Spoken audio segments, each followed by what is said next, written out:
बिस्मिल्लाहिर्रहमानिर्रहीम। इस दुआ के साथ आप सब खैरियत से हों। अल्लाह की खास रहमतें, बरकतें और अनायतें सब आप पर मेहरबान हों। मेरी दिली दुआएं और तमन्नाएं आप सब सुनने वालों के साथ हैं। आज जो मैं आपके साथ रेसिपी शेयर कर रही हूँ वो है स्पेनिश ऑमलेट। इसको कैसे बनाया जाता है मैं आपके साथ रेसिपी बनाना शुरू करती हूँ। सबसे पहले मैंने एक पैन में 1 कप ऑयल शामिल किया है। इसको हल्का सा गर्म किया है। इसके अंदर मैंने आलू शामिल कर दिए हैं जो कि छोटे छोटे काट के मैंने शामिल किए हैं फ्राई होने के लिए।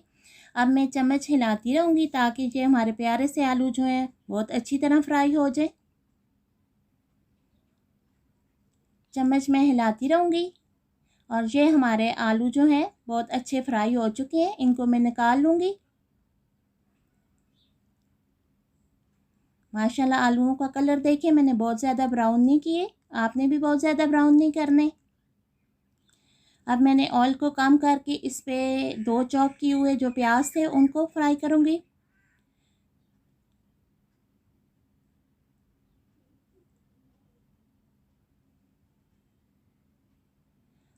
प्याज मैंने बिल्कुल भी गोल्डन नहीं करने, सिर्फ इनका कच्चापन ख़त्म करना है। हल्का सा फ्राई करके इनको भी निकाल लूँगी। प्याज हमारा हल्का सा फ्राई हो चुके हैं। अब इसको मैं प्लेट में निकाल लेती हूँ ताकि ये ठंडा हो जाए।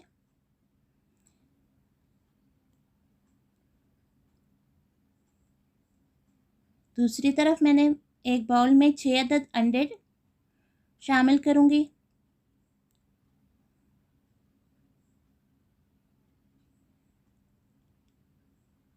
ये बहुत ही आसान रेसिपी है। अब अंडों के अंदर शामिल करूँगी टमाटर। 1 अदद छोटा साइज़ में मैंने काट लिया था, बीज इसके निकाल दिए थे। साथ मैंने धनिया और सब्ज़ मिर्च और सुरख मिर्च मेरे पास थी तो उसको भी मैंने छोटा छोटा काट के इसमें शामिल किए। साथ जो मैंने आलू फ्राई किए थे वो भी शामिल किए। प्याज मैंने ठंडा होने दिया है। इसको इसके अंदर शामिल कर लूँगी और सब चीज़ों को मिक्स कर लूँगी। साथ शामिल करूँगी आधी चम्मच से भी थोड़ी सी कम मिर्चें, आप कम या ज़्यादा कर सकते हैं। 1 चम्मच नमक शामिल करूँगी। 1 चम्मच कुटी हुई मिर्चें शामिल करूँगी। इन सब को मिक्स कर लूँगी। पैन में मैंने ऑयल लगा लिया है। बिल्कुल हल्का सा ऑयल लगाना है आपने भी, ताकि ये जो अंडे हैं ये साथ चिपके नहीं।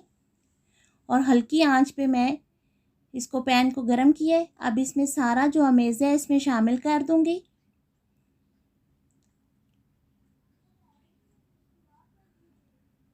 चम्मच की मदद से इसको सेट करूँगी और हल्की आंच पे इसको इंतज़ार करूँगी ताकि ये अच्छी तरह पक जाए एक साइड से। हल्के हल्के हाथों से चम्मच की मदद से किनारों से इसको अलग करूँगी, लेकिन अभी इसकी साइड नहीं चेंज करती। 1-2 मिनट तक इसको पकने दूँगी। माशाल्लाह देखें कितना अच्छा कलर आया है इसका।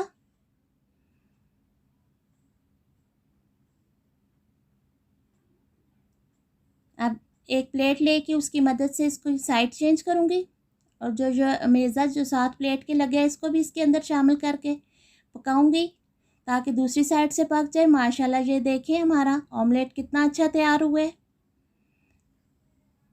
आप इसको पराठे के साथ सर्व करें। अगर आपको हमारी ये रेसिपी पसंद आती है तो ज़रूर लाइक करें, शेयर करें। दुआओं में रखें याद। अल्लाह हाफ़िज़।